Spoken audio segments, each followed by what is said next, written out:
Assalamualaikum warahmatullahi wabarakatuh. Salam sejahtera. Untuk hari ini kita akan mulakan dengan episod pertama TikTok, di mana TikTok ini akan mengendengahkan rakan-rakan pensyarah kita di PSI, di mana mereka akan berkongsi tentang pengajaran, tentang apa lagi, trends dan juga the thinking part of it. Dan kita hanya ada 3 soalan selama 10 minit. Bersama saya hari ini ialah Cik Puan Nurul Azalina Buang daripada Fakulti Bahasa dan Komunikasi. Dan kita perkenalkan dululah Puan Nur Azalina Buang ataupun nama glamournya Noru. Betul? Betul. Noru bunyinya Jepun.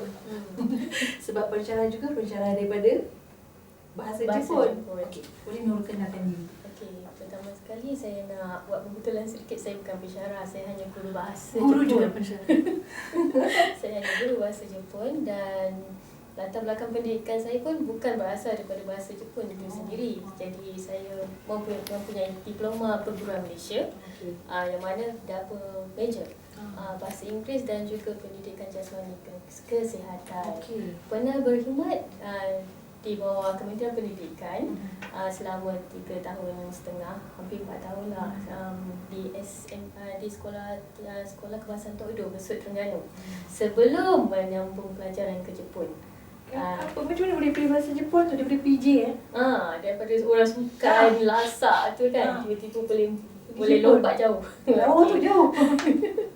Okey, saya telah mengisi borang datang segala daripada JPA untuk kepada mana-mana guru yang berminat untuk menyambung pelajaran peringkat ijazah ke luar negara, especially Jepun.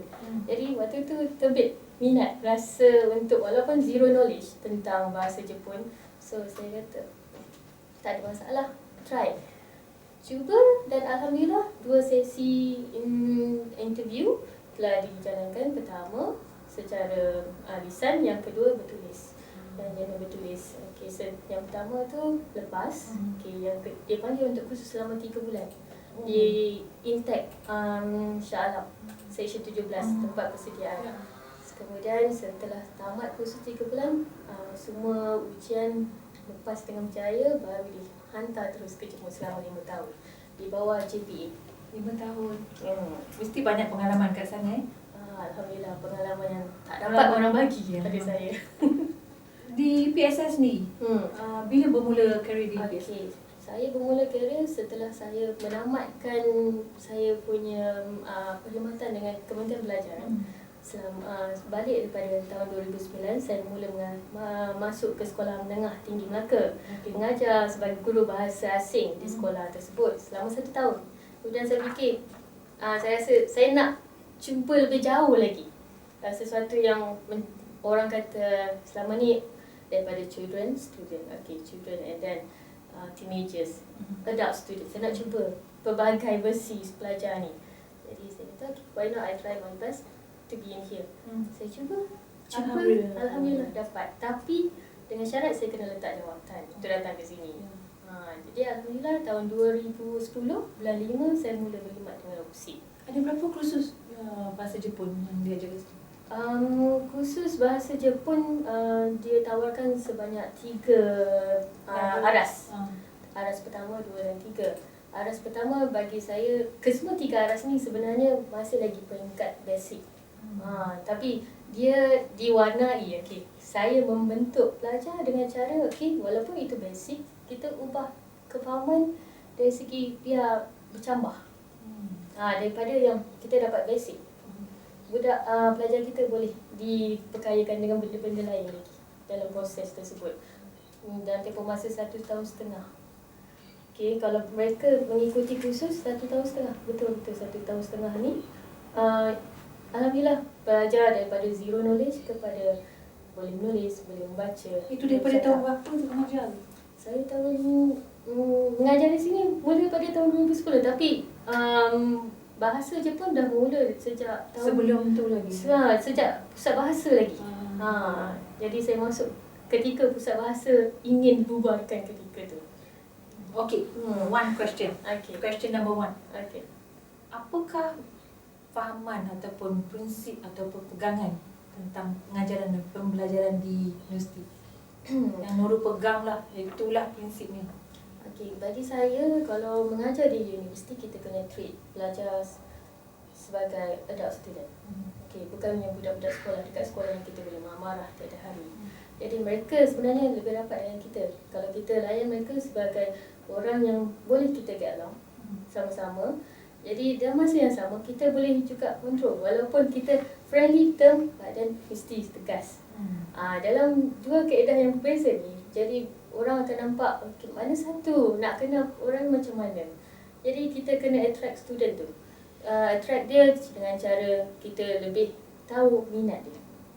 So maknanya kalau boleh saya rangkumkan, prinsip Nurul ialah memahami pelajar tu terlebih dahulu.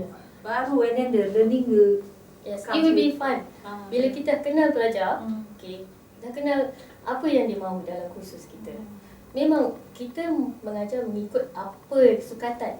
Tapi di samping itu kita memberi sampingan kepada pelajar. Add on. Benda yang sampingan contohnya pelajar banyak masuk jumpa dengan saya, sensei.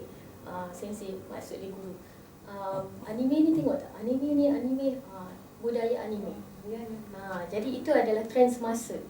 Kalau sekarang ni orang kata K-pop. For Japanese, J-pop dah tenggelam. J-pop dah hampir, orang kata hampir tenggelam disebabkan oleh K-pop. Jadi yang naikkan bahasa Jepun adalah anime. Oh ya. Anime itu sendiri yang naik. Share with me. Okay. Your best practice. We'll see that is your best practice so far. My best practice so far. Jangan cuba macam contoh saya seorang yang sangat macam mana nak cakap? Saya cuba untuk menjadi manusia yang paling ceria, kalah kanak-kanak. Okay. Kelas saya kalau orang tengok, macam terika. Sebab kan bahasa tu bukannya sesuatu orang kata dewasa, dah mula faham. Sebenarnya bila kita makin dewasa, mental block akan berlaku dalam kita punya proses pembelajaran bahasa. Jadi kita cuba macam mana nak tarik. Kita kena ceria sentiasa. Okay, yang ini you jangan block. Jangan block. Okay, masuk. Jadi kita pun kena open kita punya minda. Kita kena bercakap dengan cara kita boleh faham interaksi dengan pelajar. Selalunya dalam kelas Nurul sendiri, bila pelajar masuk, what will be the first thing you do? Saya akan greet dia orang. Saya takkan tunggu dia orang greet saya. How do you greet that? Ohayo gozaimasu kalau waktu pagi. Ohayo gozaimasu. Kalau waktu tengah hari, konnichiwa. Dia orang akan terkejut and then pandang saya, konnichiwa sensei. And then saya akan amalkan budaya Jepun. Masuk kelas, ketuk at least 2 kali. Semua pelajar kena ketuk pintu 2 kali? Kalau masuk lewat. Kalau lewat, suruh ketuk banyak kali? Lewat. Kalau dia orang masuk lewat, ketika tu saya sedar, saya memang mengajar ikut masa. Kalau kata pukul 2, memang saya akan start sharp pukul 2. Jadi dia orang dah faham budaya saya. Dia akan datang 15 minit awal. Takut. Kecuali yang akan lambat, dia akan maklumkan saya, sensei saya bas ni daripada KH ni. Okay, saya kata tak ada masalah. You just masuk ketuk, terus duduk. Jangan dah cakap banyak dah lagi. Okay, dia orang faham. So what you do after that? Pada ketuk pintu 2 kali, konnichiwa. Konnichiwa kan? Konnichiwa. Hai. Hai, konnichiwa. So saya akan balas, konnichiwa, dozo. Dozo tu apa? Silakan duduk. Silakan duduk. Lepas duduk, what happen? Duduk. Dia orang akan fokus lah dengan apa yang saya sedang mengajar waktu tu. Dan saya banyakkan lagu. Saya suka letak lagu and then macam lakonan. Kita spontan. Cara spontan tu lebih menarik pelajar daripada kita just hafal apa nak ni buat. How do you do assessment? Katakan satu pembelajaran, kita nak faham certain bahasa punya teori ke whatever kan? How do you assess that? Nak assess macam mana? Assess dia orang dengan cara kita dah bagi pelbagai input sebelum ni kan. So kita tengok dari segi role play. Dia orang boleh apply balik semula tak? Saya bagi dalam konteks bahasa Melayu. Okay, seorang pelajar baru jumpa dengan seorang guru. Apa bahasa dia akan guna? So pelajar akan keluarkan balik semula daripada otak dia. Dia kata, okay, ohayo gozaimasu, watashi wa. Set untuk orang kata memperkenalkan diri macam mana. Asas. Yang tu sesuatu yang asas. Kemudian saya akan masukkan vocab-vocab yang baru. Yang mana tidak terdapat dalam modul dia orang. Bila dia orang dengar vocab yang baru ni, dia orang akan catat.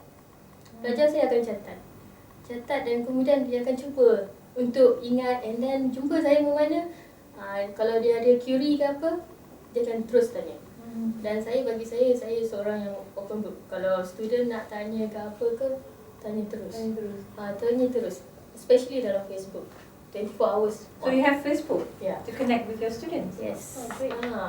So dia orang pun lagi senang. Bila berlaku apa-apa yang tak faham, daripada dia tanya kawan yang tak tahu apa, baik dia direct pada sensei dia.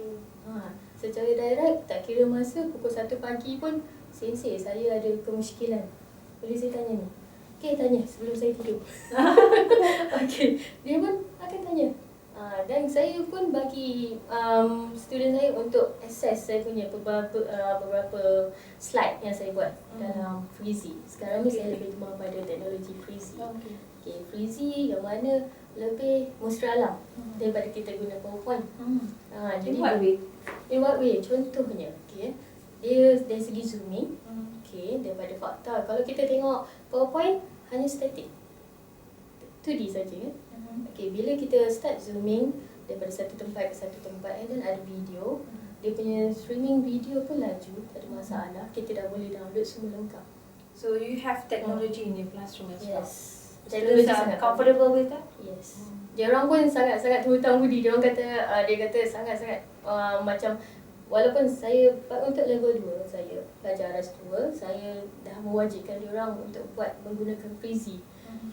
Pelbagai komen yang saya terima, dia orang kata susah pada mulanya, tapi bila tengok sensei buat 10 minit dah siap, saya teruja. Dia kata boleh buat satu design Freezy yang sangat cantik, lengkap dan boleh papar pada kelas. How does using technology motivate students when they're learning, especially in language? Okay, especially in English ya, tulisan sebenarnya. Okay, untuk menulis, pelajar kita maklumlah, bila start menulis dengan tangan secara nama, teknologi, okay, tulisan yang mentah ni, okay, tulisan dia dah nampak macam tulisan siap. Jadi bila saya suruh dia orang buat secara presentation macam ni, dia boleh, okay, boleh pilih penggunaan tulisan dia macam mana cantik. Dia kata, oh yang ni tulisan lebih cantik lagi. Jadi dia orang boleh aplikasi, tengok je tulisan ni, dia dah tahu dah huruf apa, mewakili. Lagi senang baca lagi daripada tulisan tangan. Kalau saya tulis dekat whiteboard, saya pun akan tulis dengan laju, jadi student pun akan jadi paparan secara puisi slide ni lebih senang lagi. Dia lebih senang membaca, tak ada masalah. So meaning that kalau untuk dari segi dia communicate, untuk segi dia berkomunikasi, so use dalam classroom, role play.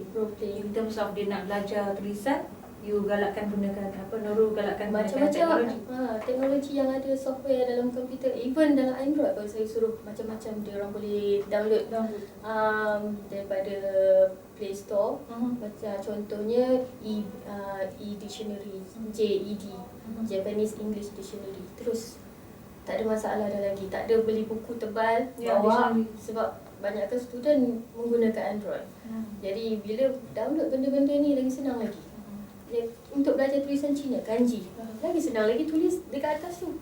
Guna apps tu? Ya, lagi senang lagi. Jadi dia orang pun kata, okay, dah tak ada menyusahkan diri mereka lagi untuk pergi cari dalam komputer and then download, print atas kertas, tak perlu. Tulis atas tapak tangan, dia punya screen tu dah. Reading, writing you can use apps. How about communicating? Communicating, saya ada beberapa cara. Contohnya dalam sesi dalam kelas di akhir hujung, okay, saya buat sebagai conclusion kelas tu mesti bercakap.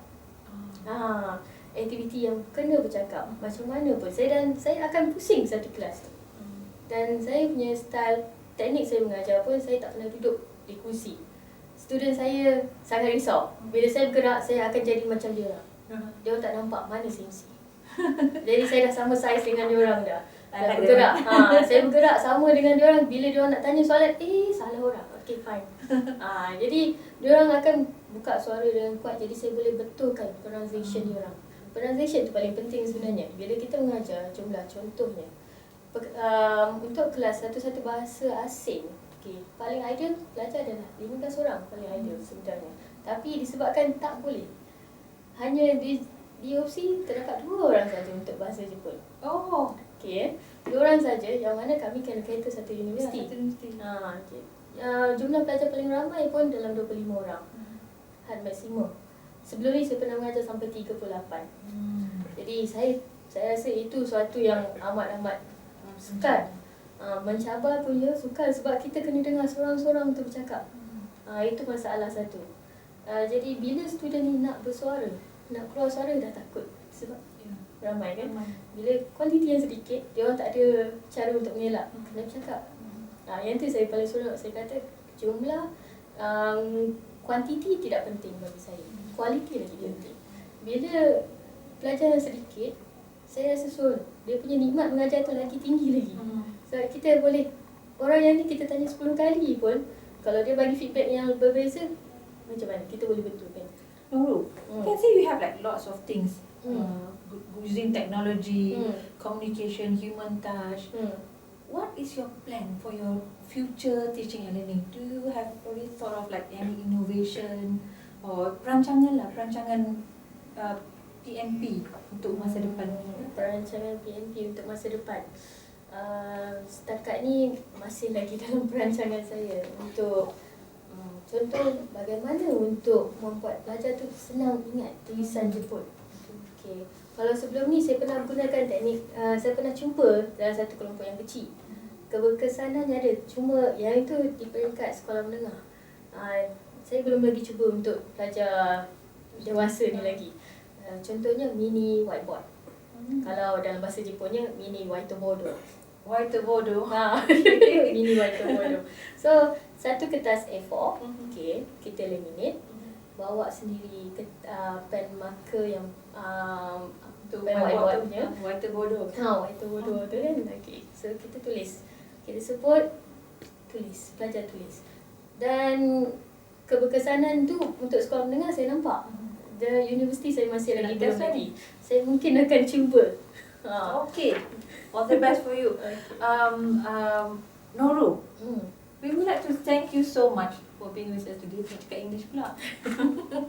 Sebab kita sangat menghargai ramai guru-guru kita di UPSI dan kita tahu di dalam classroom, di dalam kelas masing-masing ada banyak aktiviti yang berlangsung, banyak inovasi yang berlaku.